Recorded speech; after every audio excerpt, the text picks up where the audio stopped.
जय हो। ओम मंगल मूर्तये नमः। गणाधिपतये नमः।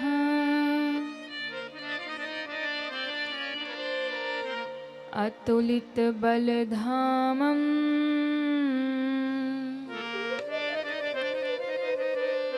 हेमशैलाभदेहं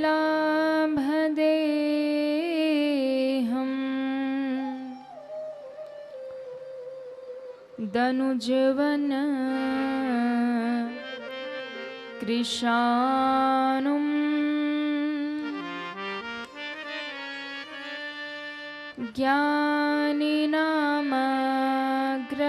ज्ञानिनामग्रगण्यं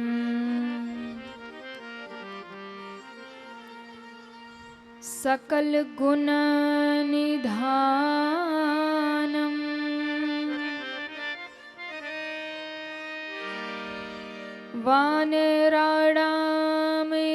वानराणामधीशं रघुपति प्रियभक्तं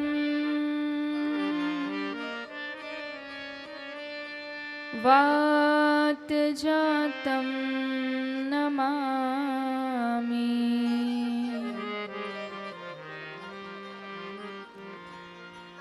जय जय श्री राधा रमण,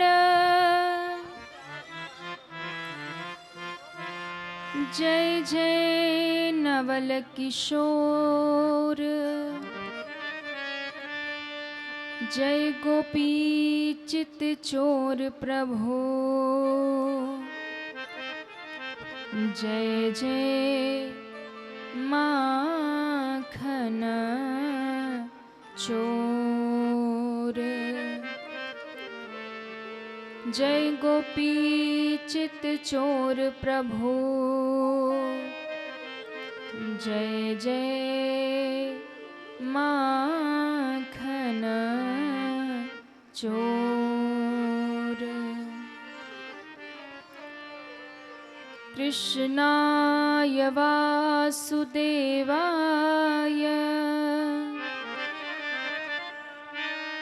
देवकी नंदनाय च नंदगोपकुमाराय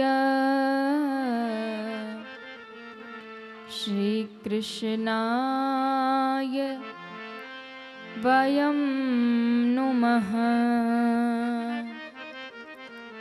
श्रीकृष्णाय वयं नुमः। आये हनुमंत विराजिए,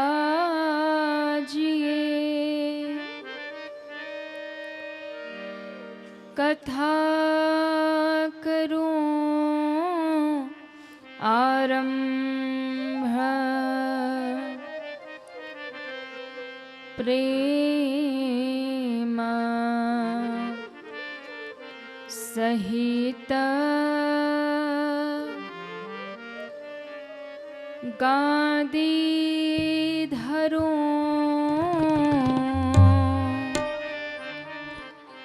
पधारिए,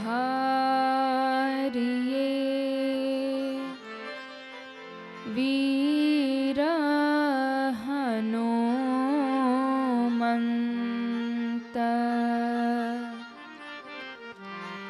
प्रेम सहित गांधीधरों पधारिए, वीर हनुमंत।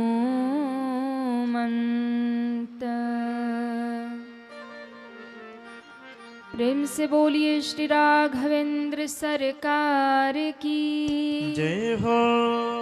श्री वृंदावन बिहारी लाल की जय हो। भागवत महापुराण की जय हो। आप लोग भोजन करके आए हैं कि व्रत हैं सारे लोग? एक तो आधे इधर बैठ गए, आधे इधर बैठ गए। अब बात करनी होगी तो या इधर देखे तो इधर वाले सोचेंगे देवी जी हमारी ओर नहीं देख रही, इधर देखे तो इधर वाले सोचेंगे कि हम तो फ्री में बैठे। तो आप लोग भोजन करके आए? अरे कहिए ना। अच्छा, कोई कह रहा नहीं, कोई कह रहा हाँ। तो आज कोई व्रत है क्या? अच्छा, कुछ लोग व्रत हैं। भाई भागवत में आप लोग बैठे हैं, कम से कम भगवान के नाम का जय तो जोरदार बोलिए। कथा में बैठ करके यदि भगवान के नाम का जय नहीं बोल रहे तो फिर यहाँ बैठना बेकार है। क्यों? क्योंकि जब आप भगवान के नाम की जय जयकार करते हैं, जब आप जय बोलते हैं, तो आपके जय बोलने से ही सारे पाप दोष समाप्त हो जाते हैं। इसलिए जब भी भगवान की कथा में बैठिए, सत्संग में बैठिए और भगवान के नाम का जयकारा लगाया जाए तो जय जयकार जोर से होना चाहिए। जितने जोर से बोल सकते इतने जोर से बोलिए। क्यों? जितने जोर से जय बोलेंगे उतना ही पाप बाहर निकलेगा। तो जो जय बोलता है उसका पाप बाहर, कहिए ना, थोड़ा थोड़ा बोला करिए, बीच में निकलता है। और जो जय नहीं बोलता है उसके भीतर प्रवेश कर जाता है। अब आप लोग समझ लेना कि पाप को बुलाना है कि भगाना है। भगाना है पक्का? तो जम के जय जयकार बोलिए।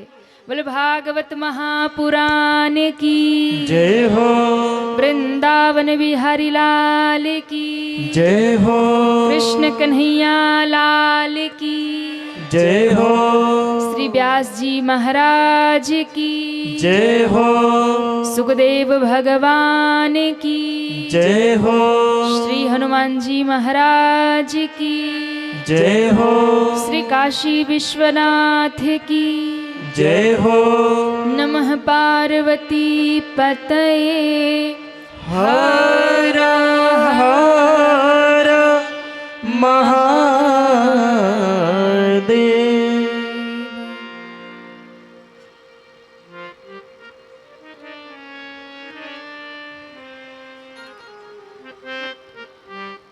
परम मंगलमय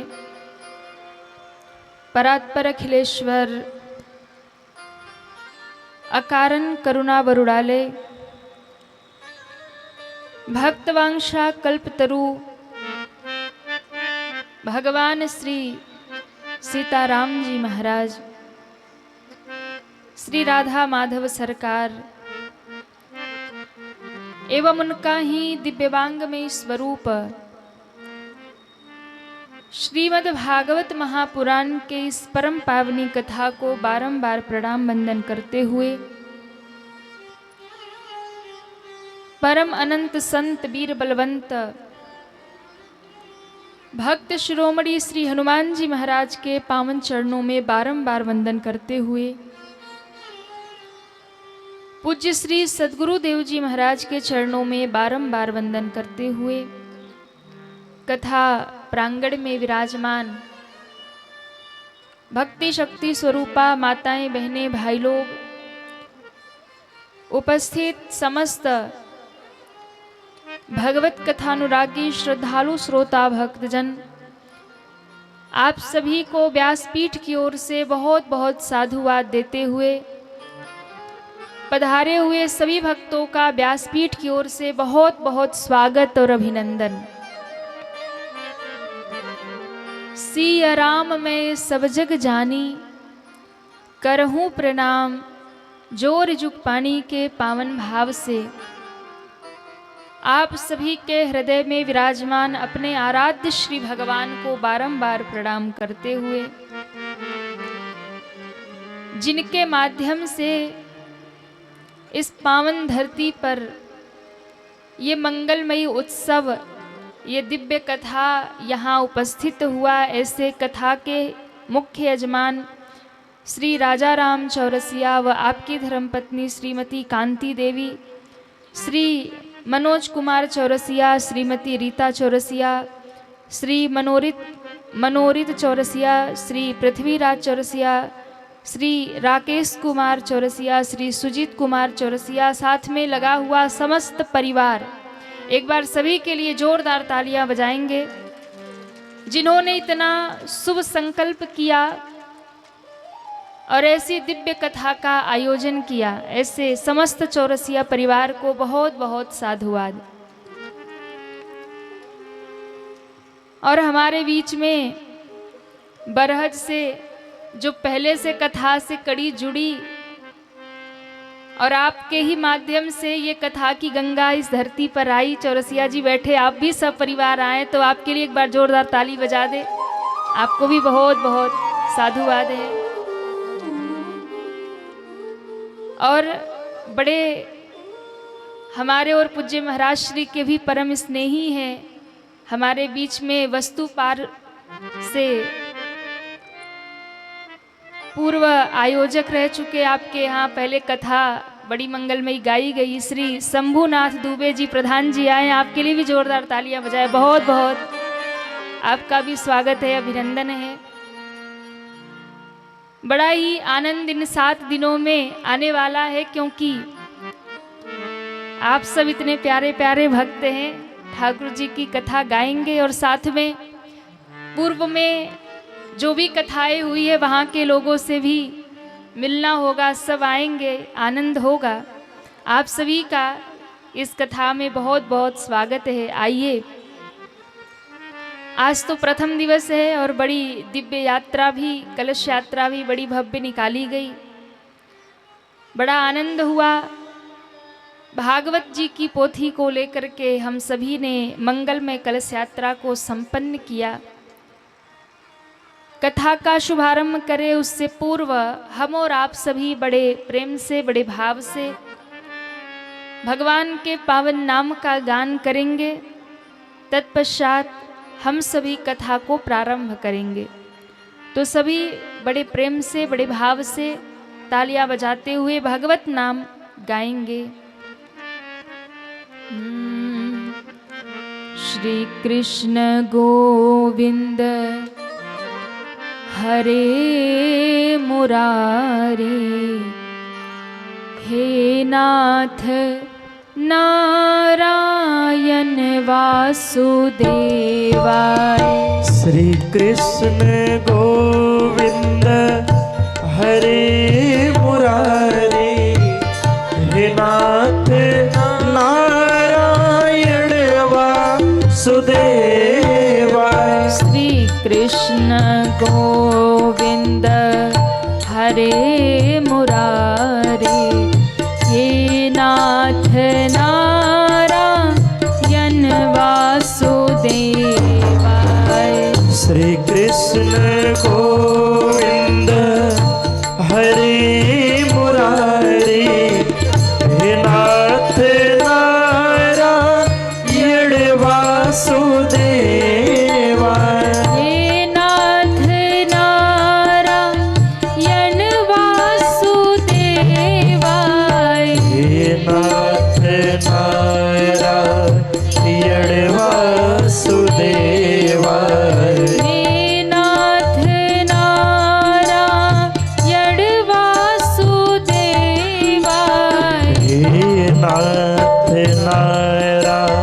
नारायण वासुदेवाय। हे नाथ नारायण वासुदेवाय। हे नाथ नारायण वासुदेवाय। श्री कृष्ण गोविंद हरे मुरारी, हे नाथ नारायण वासुदेवाय। श्री कृष्ण सब गाइए बड़े प्रेम से। गोविंद हरे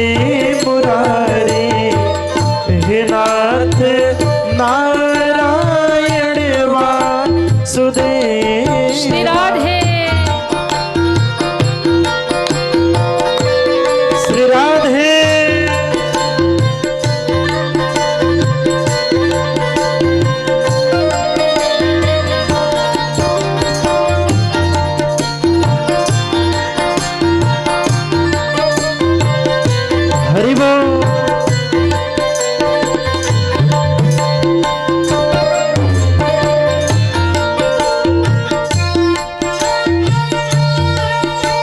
जय जय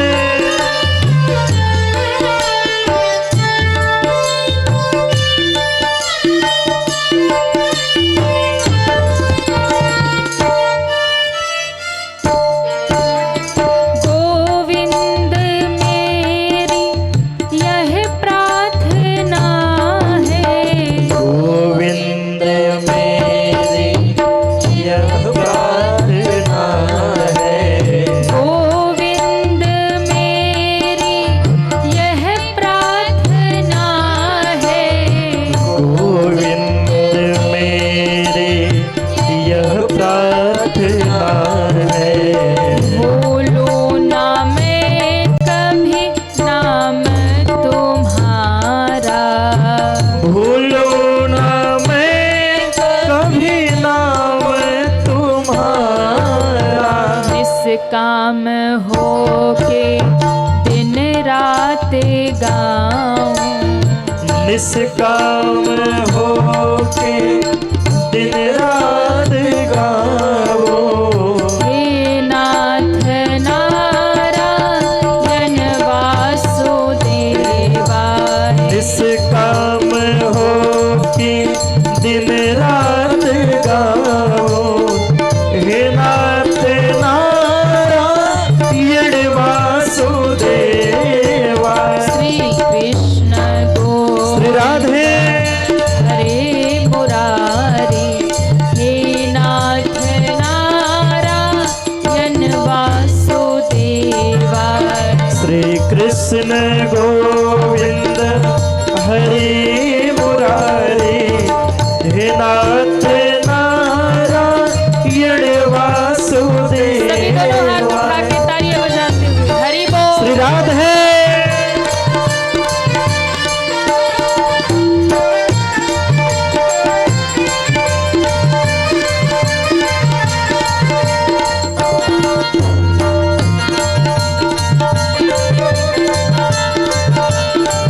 जय जय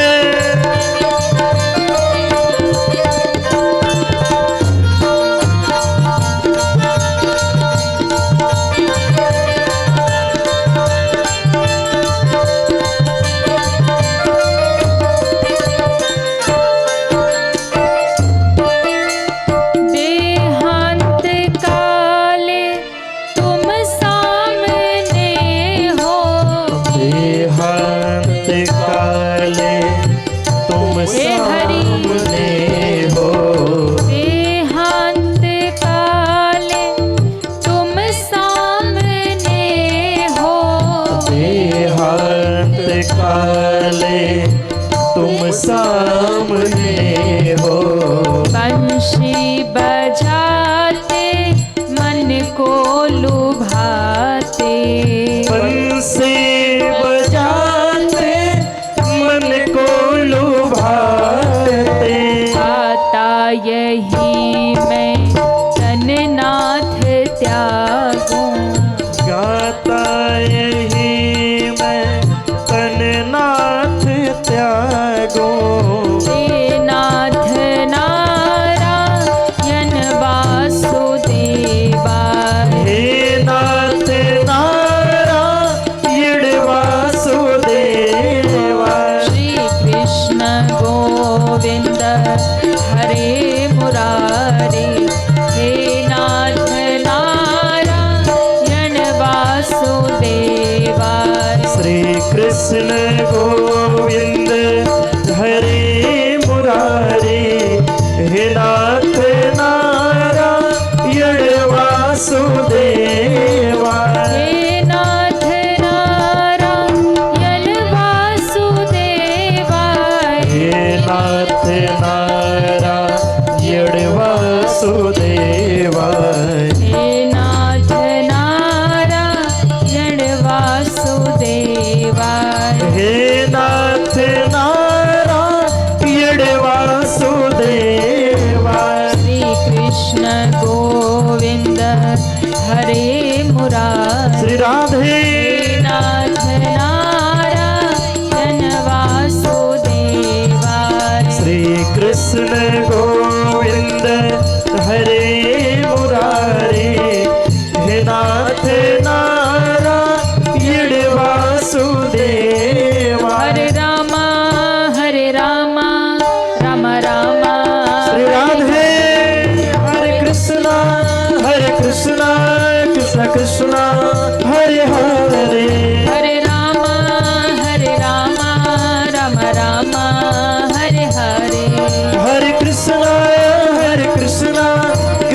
कृष्णा हरे हरे। एक बार सभी दोनों हाथ ऊपर करें पूरे पूरे और दोनों हाथ उठा के तालियां बजाते हुए हरे राम राम राम हरे हरे कृष्णा कृष्णा कृष्णा हरे हरे हरे राम राम राम हरे हरे, हरे कृष्ण कृष्ण कृष्ण हरे हरे। हरे राम राम राम हरे हरे हरे कृष्ण कृष्ण कृष्ण हरे हरे। राम राम हरे हरे राम राम हरे हरे, कृष्ण कृष्ण हरे हरे कृष्ण कृष्ण हरे हरे। बोलिए श्री राघवेंद्र सरकार की जय हो, श्री बाल कृष्ण भगवान की जय हो। जय जय श्री राधे दोनों हाथ उठा के सभी भाव से बोलिए जय जय श्री राधे, जय जय श्री राधे श्याम।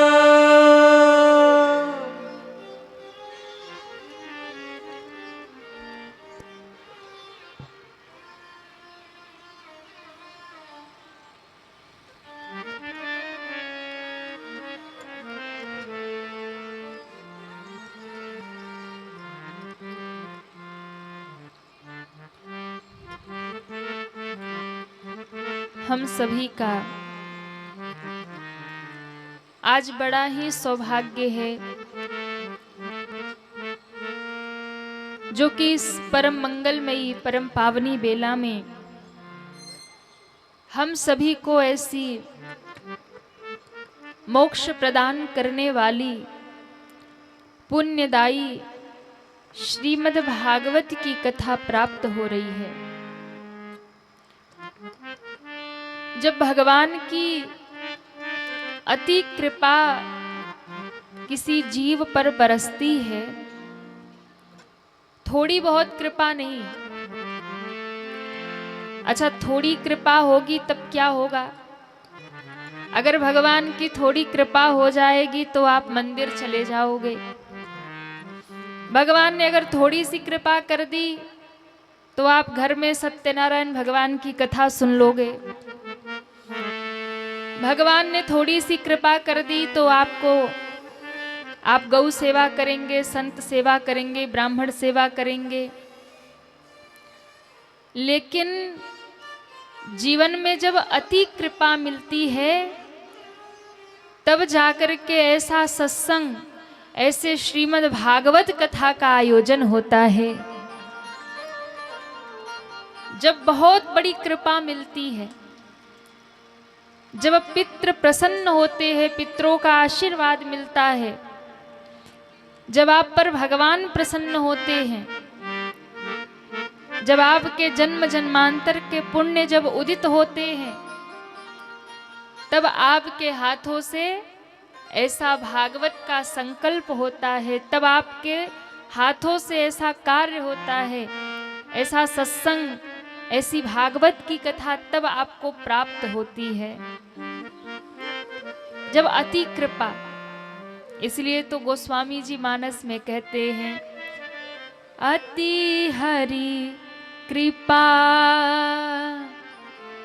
जाहि पर होई, अति हरि कृपा जाहि पर होई, अति हरि कृपा जाहि पर होई, अति हरि कृपा जाहि पर होई, अति हरि कृपा जाहि पर होई, अति हरि कृपा जाहि पर होई, अति हरि कृपा जाहि पर होई, पाव देहि एहि मार्ग सोई, पाव देहि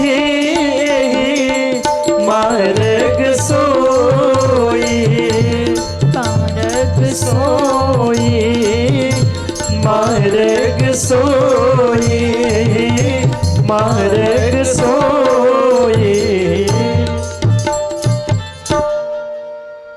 गोस्वामी जी महाराज कहते हैं कि जीव पर जब अति कृपा, अति हरि कृपा, जाहि पर होई। एक होती है कृपा, एक होती है अति कृपा। जैसे लोग कहते हैं ना कि अब अति हो गई, अति बरसात हो गई, अति धूप, अति सर्दी पड़ रही है, यानी जब सहन से बाहर निकल जाए, सीमा से बाहर कोई चीज हो जाए, तो हम कहते अति हो गई। भैया अति सर्दी पड़ रही है, अति गर्मी पड़ रही है। पर अभी तो ठाकुर जी ने बड़ी कृपा की है कि अभी तो अति सर्दी नहीं आई है, अभी बहुत अच्छा मौसम चल रहा है। पर जब भयंकर सर्दी आती है तो फिर कथा में कोई ताली भी नहीं बजाता है, फिर तो कहते रहो लोग ऐसे शॉल में हाथ डाले डाले बैठे रहते हैं, महाराज कहाँ ताली बजाएं। पर अभी आप लोग बजा सकते हो, अभी इतनी सर्दी नहीं पड़ रही। तो अति एक होता है हरि कृपा, एक होती अति हरि कृपा। जब हरि कृपा होती है तब आपका मन करता है कि सत्संग में जाना है, कथा सुनने जाना है। जब कृपा होती है तब आपको लगता है मंदिर जाना है। जब कृपा होती है तब आपको लगता है सेवा करना है, सत्संग करना है, धर्म करना है। लेकिन जब अति कृपा हो जाती है तब आप आकर के ऐसे कथा में विराजमान हो जाते हो।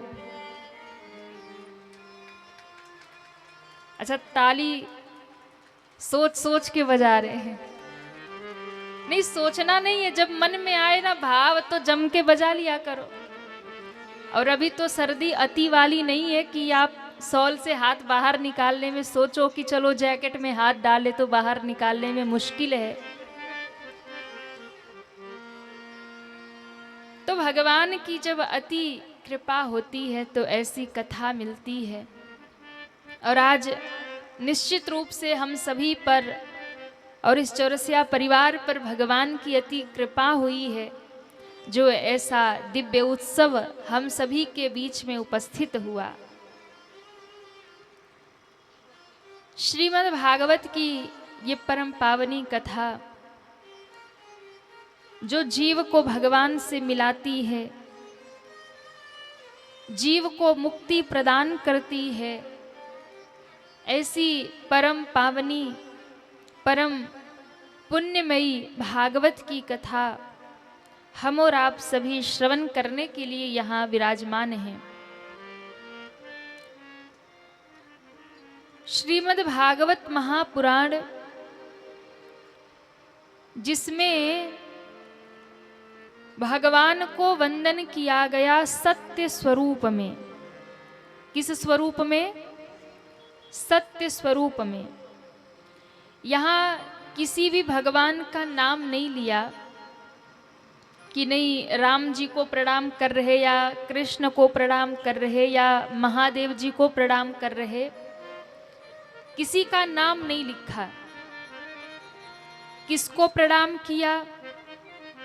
तो कहा जो भगवान सत्य स्वरूप हैं, सच्चिदानंद रूपाय विश्वोत्पत्त्याधिहेतवे त्रापत्रय विनाशाय श्री कृष्णाय वयं नुमः।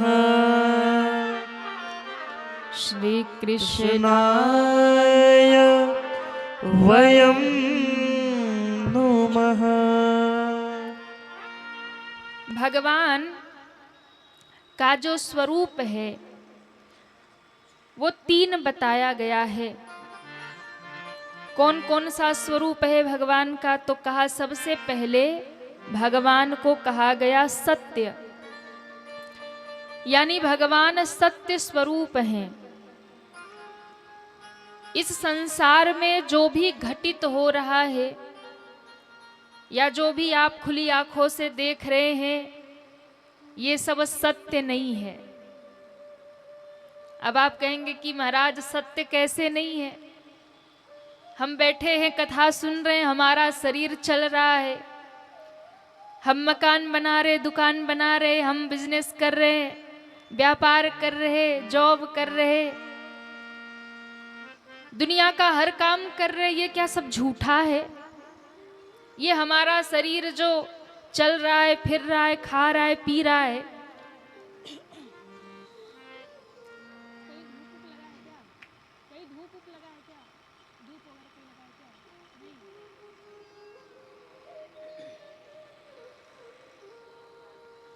बोलिए भागवत महापुराण की जय हो। दुनिया में जितनी भी चीजें हम देख रहे हैं, ये सब चीजें झूठ है। पर आप कहेंगे ये तो सत्य दिखाई पड़ रहा है। सत्य दिखाई इसलिए पड़ रहा है क्योंकि इन सब में सत्य स्वरूप परमात्मा विराजमान है। ये शरीर कब तक सत्य दिखेगा? जब तक इस शरीर के भीतर सत्य रूप परमात्मा बैठे हैं, भगवान बैठे हैं। जिस दिन वो सत्य रूप परमात्मा शरीर से बाहर निकल जाते हैं, उसी दिन ये शरीर, इसका अस्तित्व समाप्त हो जाता है और इसको कहा जाता है कि अब ये मुर्दा हो गया, अब ये मिट्टी हो गया, अब ये किसी काम का नहीं रहा। क्यों? जब कोई प्रस्थान कर जाता है, शरीर छोड़ देता है, तो घर वाले क्या कहते हैं? कहते अब ये मुर्दा हो गया, अब इसको बाहर निकालो, इसको गंगा जी ले चलो, अब इसको शमशान ले चलो। अब आप सोचिए कि जो व्यक्ति इतने सालों से घर में आपके साथ रह रहा, अभी तो आपके साथ बातें कर रहा था, व्यवहार कर रहा था, और 2 मिनट बाद ही ऐसा क्या हुआ कि आप कहते हो कि जल्दी इसे बाहर निकालो? क्योंकि उसके भीतर वो सत्य रूप परमात्मा बैठे हैं, और जब तक सत्य रूप परमात्मा बैठे हैं तब तक ही वो शरीर सत्य दिखाई पड़ता है। जिस दिन वो सत्य भीतर से निकल गया, ये शरीर झूठा।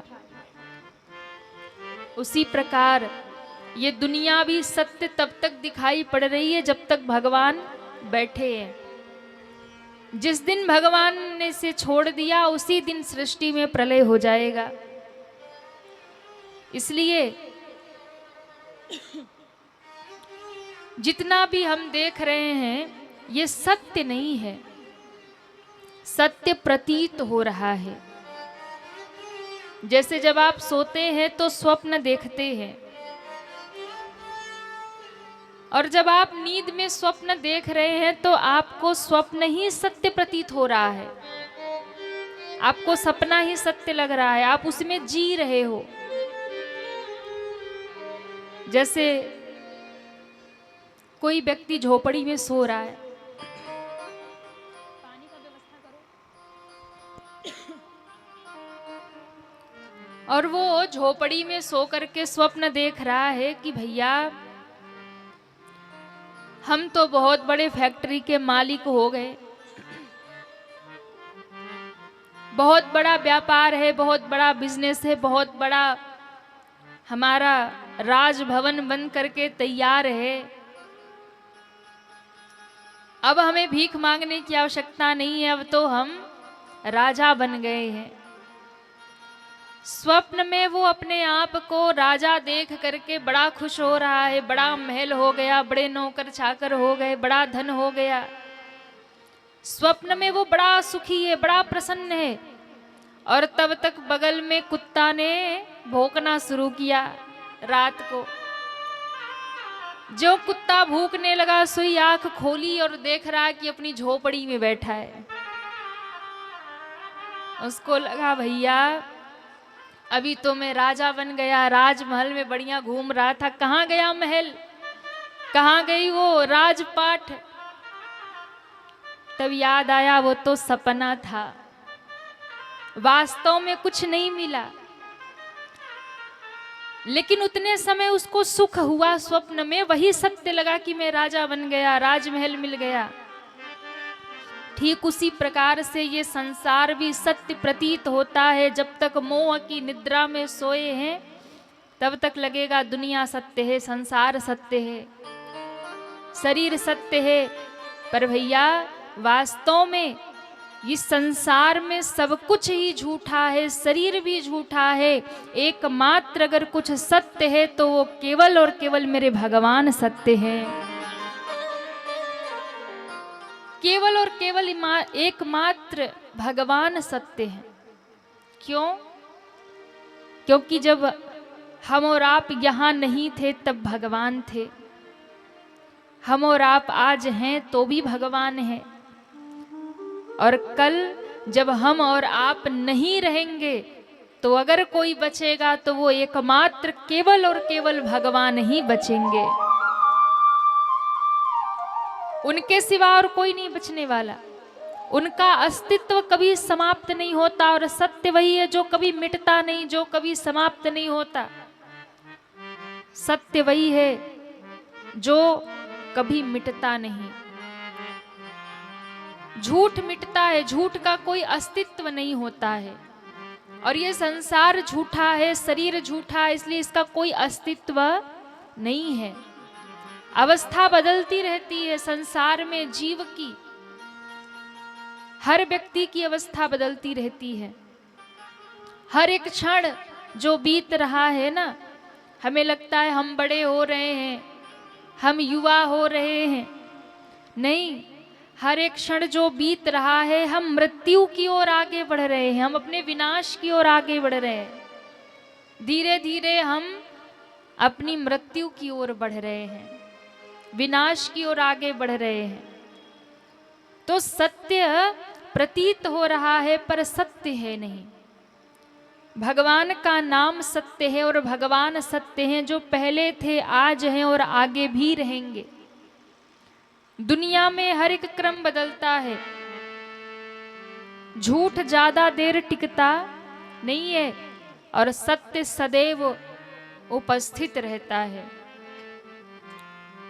आप आज एक झूठ बोलेंगे, उस एक झूठ को सत्य बनाने के लिए दूसरा झूठ बोलेंगे, उसे सिद्ध करने के लिए तीसरा झूठ बोलेंगे। यानी एक झूठ बोला तो उसके पीछे 1000 झूठ बोलना पड़ेगा।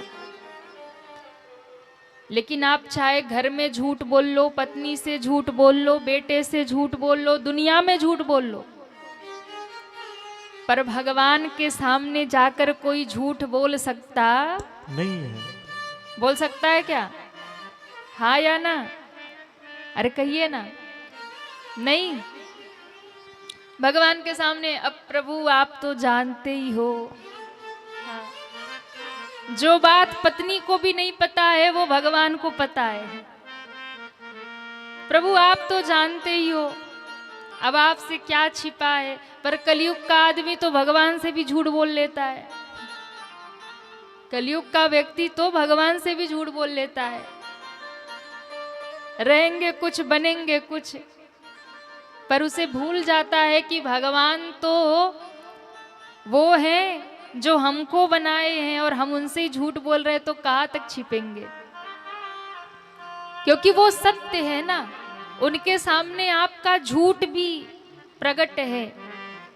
इसलिए भगवान ही एक ऐसे जिसके सामने आप झूठ नहीं बोल सकते। तो भगवान का स्वरूप है सत्य, भगवान का स्वरूप है चैतन्य। वो सत्य है, वो चैतन्य रूप में है। संसार में जितनी चेतनता हमारे भीतर है या पूरी सृष्टि में जितनी चेतनता है वो भगवान के ही कारण है।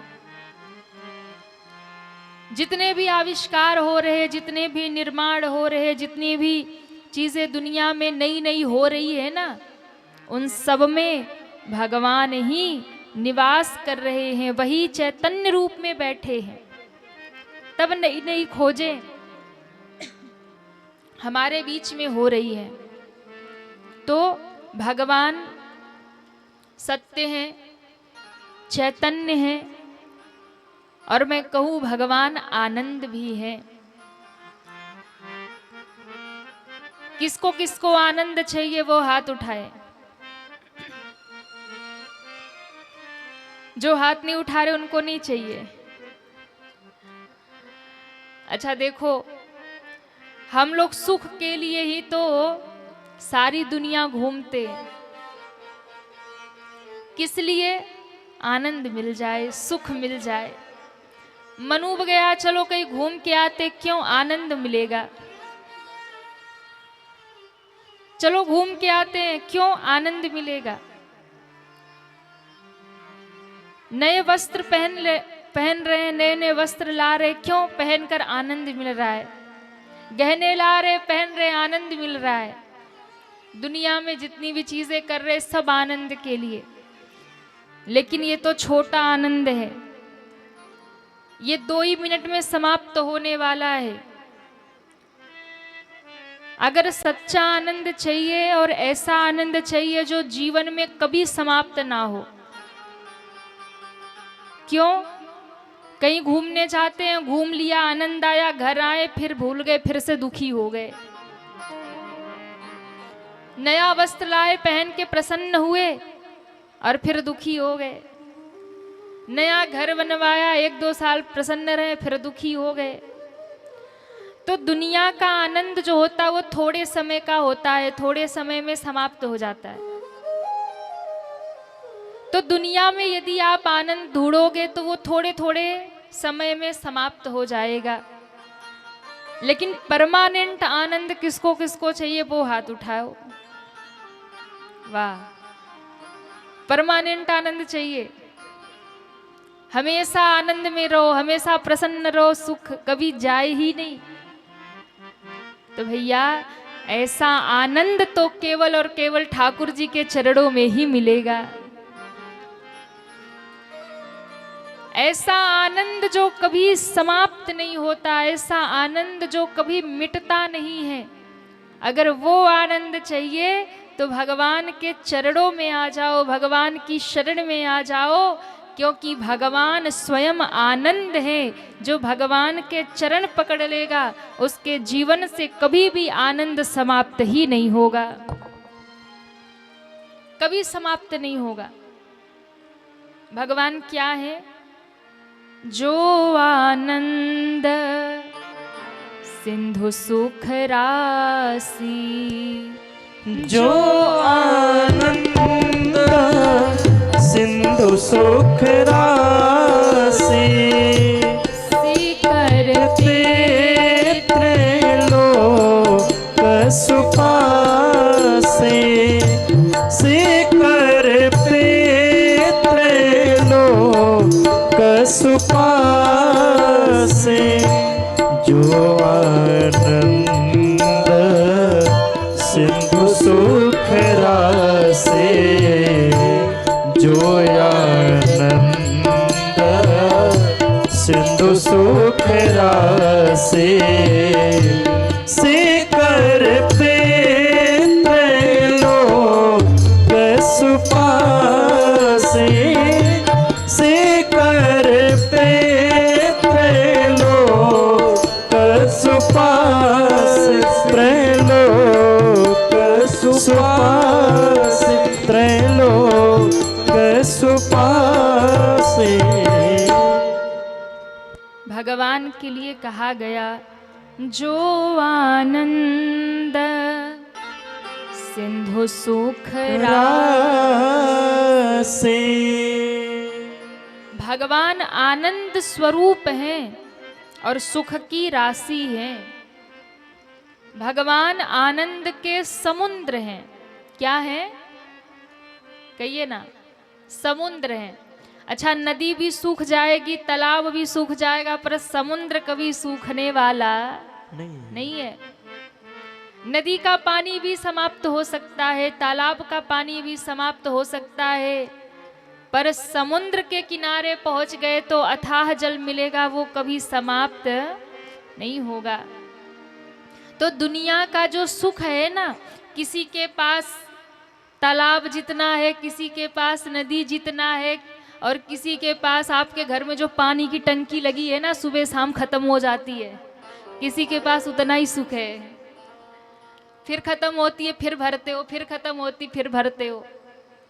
तो दुनिया में सुख ऐसा ही है, आप सुख इकट्ठा करते हो, फिर खत्म हो जाता है, फिर इकट्ठा करते हो, फिर खत्म हो जाता है।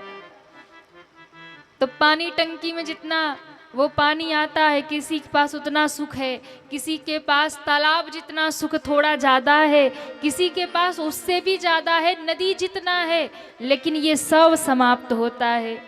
नदी का भी पानी कम होता है और कभी सूख जाता है। लेकिन भैया जो समुद्र के किनारे गया तो फिर अथाह जल की प्राप्ति हो जाती है। तो मेरे भगवान आनंद के सागर हैं। दुनिया में सुख ढूंढोगे तो उतना ही है कि आज है कल खत्म, लेकिन यदि भगवान के चरणों में आ गए तो भैया वो अथाह सागर है। इतना आनंद मिलेगा कि वो फिर जीवन भर जन्मों जन्मों तक समाप्त ही नहीं होगा। इतना सुख, इतना आनंद भगवान के चरणों में है, भगवान के कथा में है। और आप अनुभव करिएगा, आप पूरे दिन 24 घंटे घर में पड़े रहो, कोई ना कोई टेंशन लगी रहेगी, कोई ना कोई समस्या लगी रहेगी। पर 3 घंटा जब आके कथा में आप बैठ जाओगे ना, तो यहाँ आते ही सारी टेंशन खत्म, यहाँ आते ही सारी समस्या खत्म। अच्छा बताइए, किसी के मन में कोई टेंशन है इस समय? है क्या? अच्छा किसी को नहीं है। अब जैसे ही यहाँ से प्रसाद लेकर चप्पल पहन के बाहर निकलोगे, टेंशन पकड़ लेगी, सब भागेंगे, अरे ये करना है, वो करना है, वहां जाना है, वहां जाना है। क्योंकि भगवान के शरण में आनंद ही आनंद है। यहाँ कोई समस्या नहीं है, यहाँ कोई तकलीफ नहीं है। इसीलिए तो गाते हैं, जिसके जीवन में मिला सत्संग है, और जिसके जीवन में मिला सत्संग है, उसे हर घड़ी आनंद ही आनंद है। और जिसके जीवन में मिला सत्संग है, जिसके जीवन में मिला सत्संग है, उसे हर घड़ी आनंद ही आनंद है, उसे हर घड़ी आनंद ही आनंद है। जिसका ईश्वर से जुड़ा संबंध है, जिसका ईश्वर से जुड़ा संबंध है, जिसका भगवान से जुड़ा संबंध है, जिसका भगवान से जुड़ा संबंध है, उसे हर घड़ी आनंद श्री राधे, उसे हर घड़ी आनंद ही आनंद है। सभी तालियां बजाते हुए श्री राधे जय हो।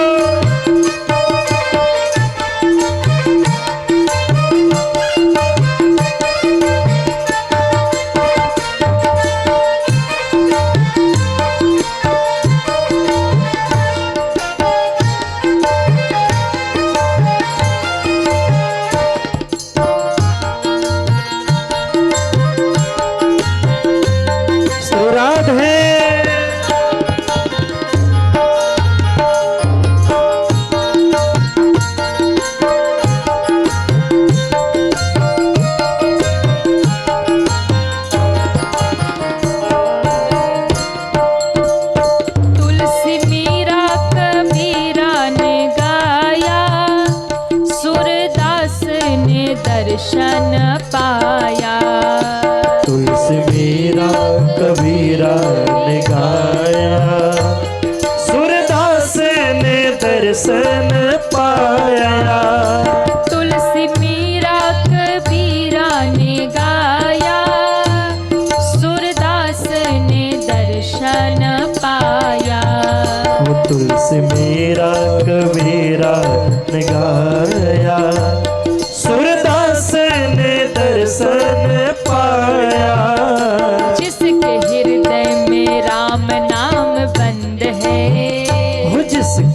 हृदय में राम नाम बंद है, जिसके हृदय में राम नाम बंद है, वो जिसके हृदय में राम नाम बंद है, उसे हर घड़ी आनंद ही आनंद है, उसे हर घड़ी आनंद ही आनंद है, जिसके जीवन में मिला सत्संग है, वो जिसके जीवन में मिला सत्संग है, उसे हर घड़ी आनंद ही आनंद है, उसे हर घड़ी आनंद ही आनंद दोनों हाथ है। उठा के तालियां बजाते हुए हरि बोल। श्री राधे।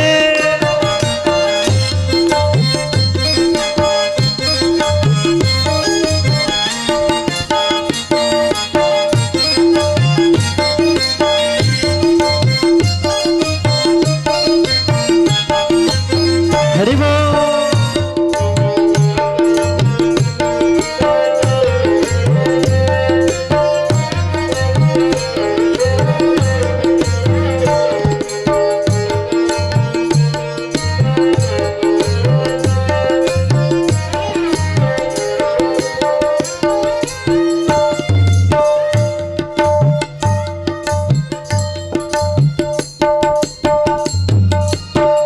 स्वर्ग जाने की इच्छा नहीं है, मुक्ति पाने की इच्छा नहीं है, स्वर्ग जाने की इच्छा नहीं है, मुक्ति पाने की इच्छा नहीं है, स्वर्ग जाने की इच्छा नहीं है, मुक्ति पाने की इच्छा नहीं है, तो स्वर्ग जाने की इच्छा नहीं है, मुक्ति पाने की इच्छा नहीं है, साधु संतों को परमानंद है, वो साधु संतों को परमानंद है।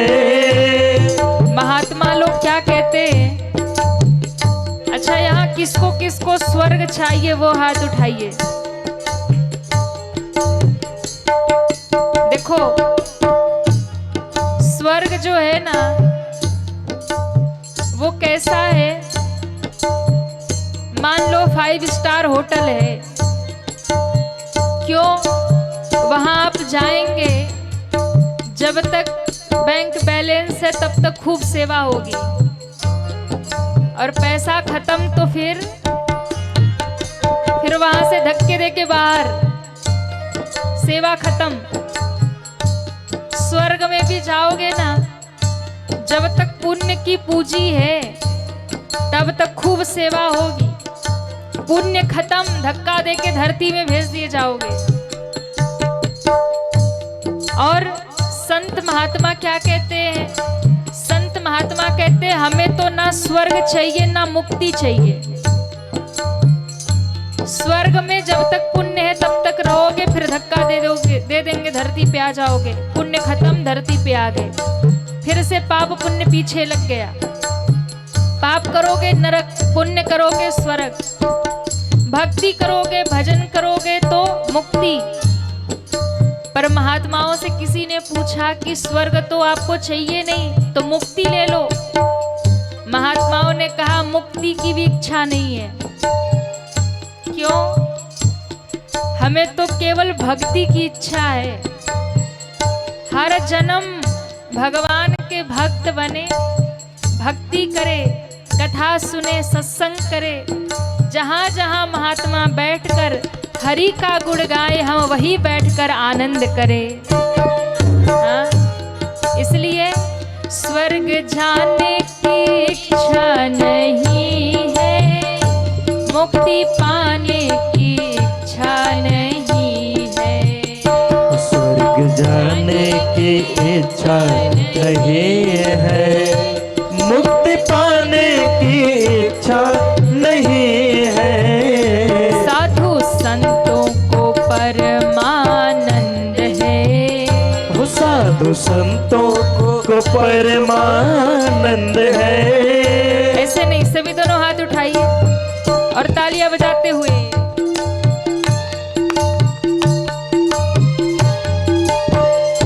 साधु संतों को परमानंद है, उसे हर घड़ी ही आनंद है, उसे हर घड़ी आनंद ही आनंद है।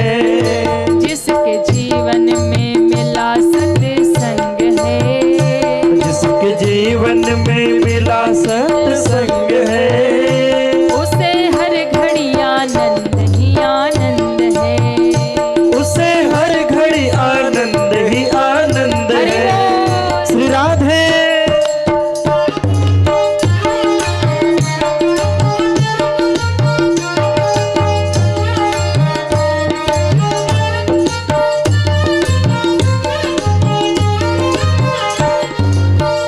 जय हो।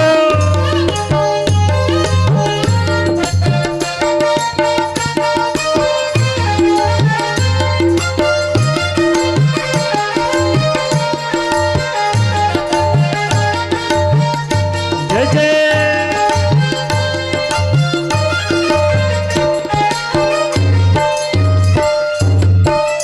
और महात्मा क्या कहते हैं कि भैया अगर सच्चा सुख पाना है तो भगवान की शरण में आना पड़ेगा। झूठे दुनिया से करके किनारा, लेके सच्चे प्रभु का सहारा। झूठे दुनिया से करके किनारा, लेके सच्चे प्रभु का सहारा। झूठे दुनिया से करके किनारा, लेके सच्चे प्रभु का सहारा। झूठे दुनिया से करके किनारा, लेके सच्चे प्रभु का सहारा। जो उसकी रजा में रजामंद है, जो उसके रजा में रजामंद दोनों हाथ है, जो उसकी रजा में रजामंद है, जो उसकी रजा में रजामंद है, उसे हर घड़ी आनंद ही आनंद है, उसे हर घड़ी आनंद ही आनंद है। जिसके जीवन में मिला सत्संग है, वो जिसके जीवन में मिला सत्संग है, उसे हर घड़ी आनंद ही आनंद है, उसे हर घड़ी आनंद ही आनंद है, उसे हर घड़ी आनंद ही आनंद है, उसे हर घड़ी आनंद ही आनंद है, उसे हर घड़ी आनंद ही आनंद है, उसे हर घड़ी आनंद ही आनंद है। जिसका ईश्वर से जुड़ा संबंध है, और जिसका प्रभु से जुड़ा संबंध बंध है, उसे हर घड़ी, अरे गाइए ना, कथा में बैठकर आनंद तभी आएगा जब थोड़ा गाएंगे। ऐसे भगवान नहीं रीझेंगे जैसे आप शांति शांति से बैठे हैं। हाँ, जब तक मन में भाव नहीं भरेगा ना तब तक कृपा नहीं होगी। क्यों? गाने से भगवान मिलते हैं। जिसने भी गाया उसने ही पाया। तुलसी मीरा कबीरा ने गाया, तब सूरदास ने दर्शन पाया। किसको किसको ठाकुर जी से मिलना है? दोनों हाथ ऊपर करिए। मिलना है भगवान से, दोनों हाथ ऊपर करिए। श्री राधे।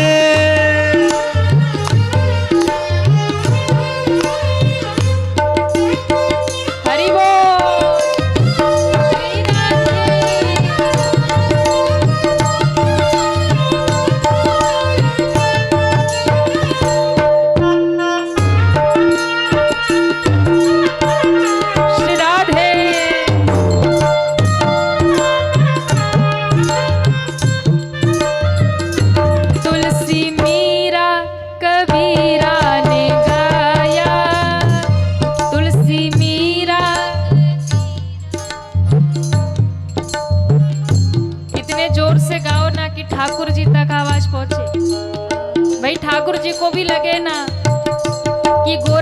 वाले भगत बड़े प्रेम से गाते हैं। उठाओ पूरे पूरे हाथ। तुलसी मीरा कबीरा ने गाया, तुलसी। इधर के लोगों की आवाज नहीं आ रही है। जब तक गाएंगे नहीं तब तक भगवान मिलने वाले नहीं है। तुलसी मीरा कबीरा ने गाया, ओ तुलसी।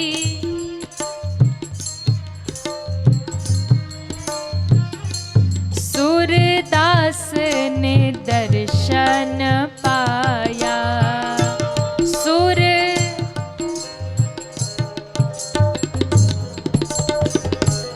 जिसके हृदय में राम नाम बंद है, और जिसके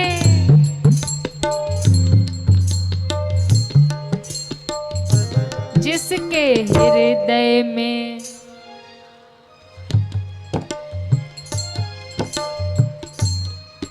वाह। आप लोग गाते बढ़िया है पर थोड़ा धीरे अभी गा रहे हैं।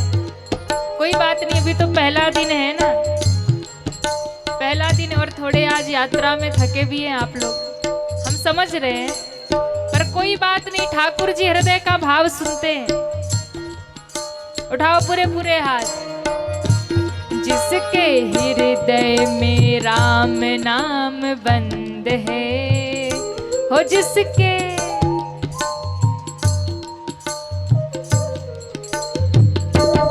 उसे हर घड़ी आनंद ही आनंद है, उसे हर घड़ी आनंद ही आनंद है, उसको हर घड़ी आनंद ही आनंद है, उसको हर घड़ी आनंद ही आनंद है, उसको हर घड़ी आनंद ही आनंद है, उसको हर घड़ी आनंद ही आनंद है।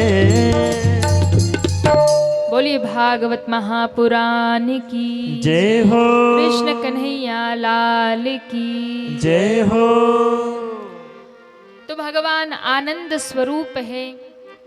जो भी भगवान की शरण में आता है उसे, उसके जीवन में दुख भी आता है तो भी, सुख भी आता है तो भी उसका आनंद कभी समाप्त होता नहीं है।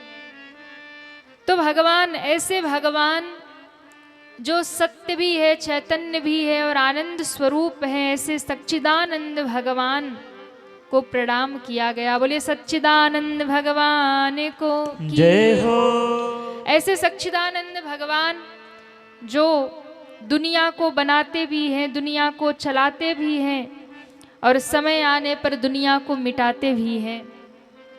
विश्वोत्पत्त्यादि हेतवे त्रापत्रय विनाशाय श्री कृष्णाय वयम नुमः। ऐसे भगवान की जो शरण में आता है उसके सारे पाप ताप समाप्त हो जाते हैं। जो भी भगवान की शरण में आता है उसके सारे पाप भी समाप्त होते हैं और सारे ताप भी समाप्त होते हैं। ताप यानी दुख, संसार की जो कठिनाइयां हैं, संसार के जो दुख हैं वो भी समाप्त होते हैं और उसके पाप भी समाप्त होते हैं। ऐसे श्री भगवान को हम और आप सभी प्रणाम करें। इसके बाद में श्री सुखदेव जी महाराज को प्रणाम किया गया। ऐसे सुखदेव जी महाराज जो जन्म से ही बैरागी हैं, जो जन्म लेते ही जंगल में जाकर के तपस्या करने लगे भगवान को प्राप्त करने के लिए। उनके पिता वेद व्यास जी बड़े दुखी हुए, पर जब उन्होंने भागवत महापुराण की रचना की और श्री सुखदेव जी ने उन श्लोकों को सुना, तब भागे भागे अपने पिता की शरण में आ गए। क्यों? सुखदेव जी ने कहा, मैं जिस भगवान को पाने के लिए ध्यान लगा करके बैठा था, वो भगवान मुझे प्राप्त नहीं हुए तपस्या करके। लेकिन जब मैंने भागवत जी के श्लोकों को सुना, तब मुझे ऐसा लगा कि जैसे भगवान साकार रूप लेकर मेरे सामने प्रकट हो गए हैं। तब व्यास जी को कहा, पिताजी मुझे ये कथा सुनाइए, जिस कथा को सुनने से भगवान मिलते मुझे वो कथा सुनाइए। तब ऐसी भागवत की कथा सुखदेव जी को प्राप्त हुई। ध्यान रखिएगा, भगवान की प्राप्ति यदि करना है तो सबसे सरल मार्ग है। ना तो भगवान व्रत से मिलते हैं, ना तो तप से मिलते हैं, ना तो ध्यान से मिलते हैं, ना समाधि लगाने से मिलते हैं, ना तो तप से मिलते हैं। मिलते तो हैं, लेकिन उतने सामर्थ्य में हम नहीं हैं कि हम उतना तप कर पाए, उतना त्याग कर पाए। तो कर ही नहीं पाएंगे तो मिलेंगे भी नहीं। लेकिन हाँ, एक बात है, आप तप भी ना कर पाओ, ध्यान भी ना कर पाओ, जप भी ना कर पाओ, आप कुछ भी ना कर पाओ, व्रत भी ना कर पाओ, तो प्रेम से बैठ करके उनकी कथा सुनो, भगवत नाम उनका गुणगान सुनो, तो केवल भगवान की कथा सुनने से ही आपको भगवत प्राप्ति हो जाएगी। भगवान के कथा की बड़ी महिमा है। किसी भी विधि आपको भगवान प्राप्त नहीं हो सकते, पर यदि आप कथा सुनते रहेंगे, निरंतर कथा श्रवण करते रहेंगे, तो निश्चित ही भगवान का दर्शन आपको हो जाएगा। इसलिए भगवान की कथा को हमेशा सुनना चाहिए। जब समय मिले सुना करिए। जब भी समय मिल जाए, जब भी मौका मिल जाए, जब भी अवसर मिल जाए, सुना करिए।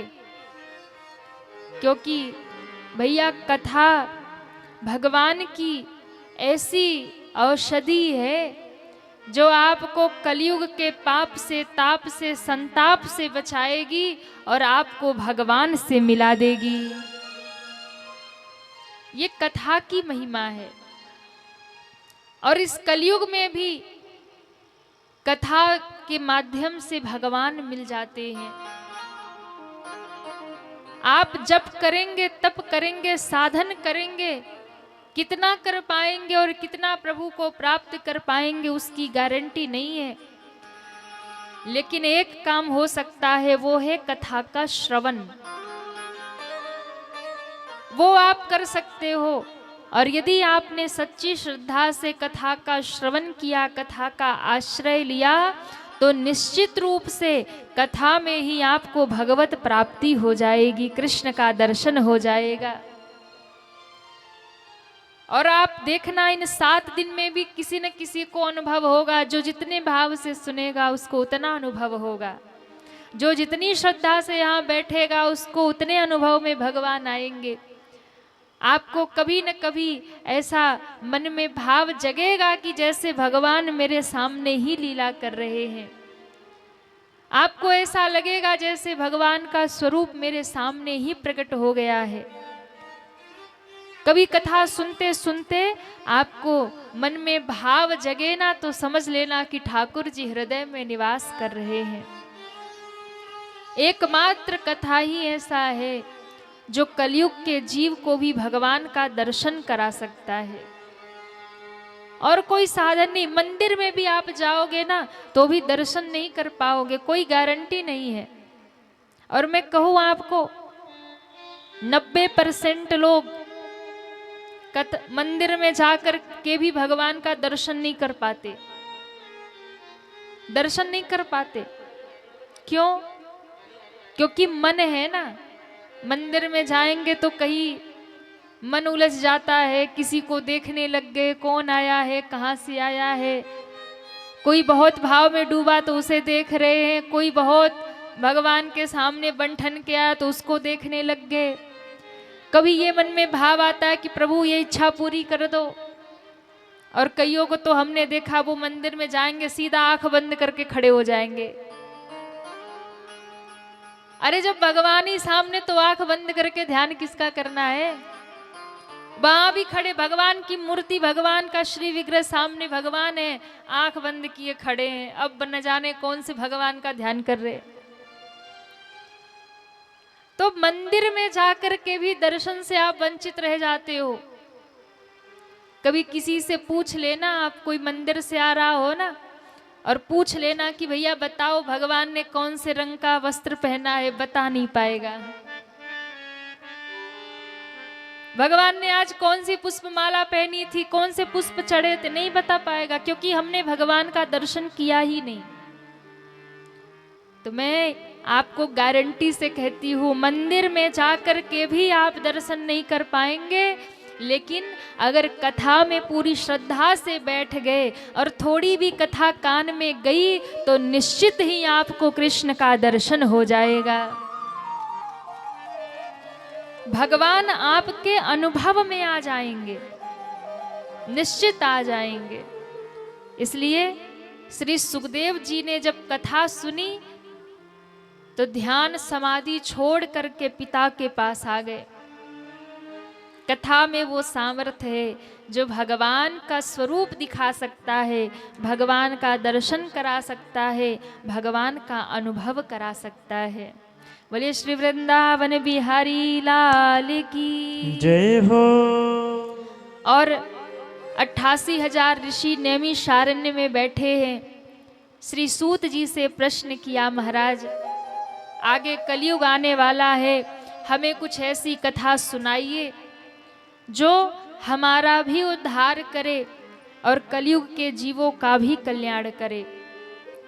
तब श्री सूत जी महाराज ने कहा, महाराज मैं आपको वही कथा सुनाऊंगा जो सुखदेव जी ने राजा परीक्षित को सुनाया। मैं वही कथा आपको सुनाऊंगा। ये भागवत की कथा साक्षात श्री कृष्ण है, ये कोई साधारण कथा नहीं है। ये भागवत जी की पोथी, ये कोई पोथी और पन्ना नहीं है, कोई किताब नहीं है, कोई पुस्तक नहीं है। ये भागवत महापुराण जो आपके सामने रखा है, ये साक्षात श्री कृष्ण है, ये स्वयं भगवान का विग्रह है। ऐसे भगवान जो स्वयं भागवत ही भगवान है, जो भागवत जी में विराजते हैं, ऐसी भगवान की शरण में 7 दिनों तक आप जो भी भाव लेकर बैठेंगे, जो भी आपके मन में भाव होगा, जो भी आपके मन में इच्छा होगी, यदि वो शुभ संकल्प लेकर बैठेंगे तो आपका संकल्प भी आपका निश्चित पूरा होगा ही होगा। क्योंकि ये कल्प वृक्ष है, ये स्वयं भगवान बैठे हैं 7 दिनों तक हम और आप सबके मध्य में। तो ऐसी मंगलमयी कथा का हम सभी आने वाले 7 दिनों में श्रवण करेंगे। आज तो प्रथम दिवस है और प्रथम दिवस तो बहुत सारी व्यवस्था भी रहती है और प्रथम दिवस तो समझ में भी नहीं आता कि कहाँ क्या करना है। आज कलश यात्रा भी बड़े मंगलमय भाव से संपन्न हुआ और थोड़ा कथा में विलंब हुआ है, लेकिन कल से कथा बिल्कुल समय से चलेगी और आप सभी उपस्थित होकर के इस भागवत कथा का आनंद लें, इस रस में गोता लगाएं। आज हम कथा ज़्यादा लंबा नहीं ले चलेंगे, बस शुभारंभ तो कथा का हो गया। कल से हम लोग कथा का पूरा आनंद लेंगे, क्योंकि माताएं भाई लोग सब लोग थके हैं, सब लंबी यात्रा पैदल कर कर के आए हैं। तो आज की कथा यहीं पर श्री भगवान के प्रथम दिवस की कथा को भगवान के चरणों में हम लोग समर्पित करेंगे। कल आप सभी समय से उपस्थित होइए और पूरा कथा का हम सभी आनंद लेंगे। तो सभी दोनों हाथ जोड़िए और दोनों हाथ जोड़ करके भाव से बोलिए, कथा विसर्जन आज की सुनहु वीर हनुमान, राम लखन सीता सहित का करहूं कल्याण।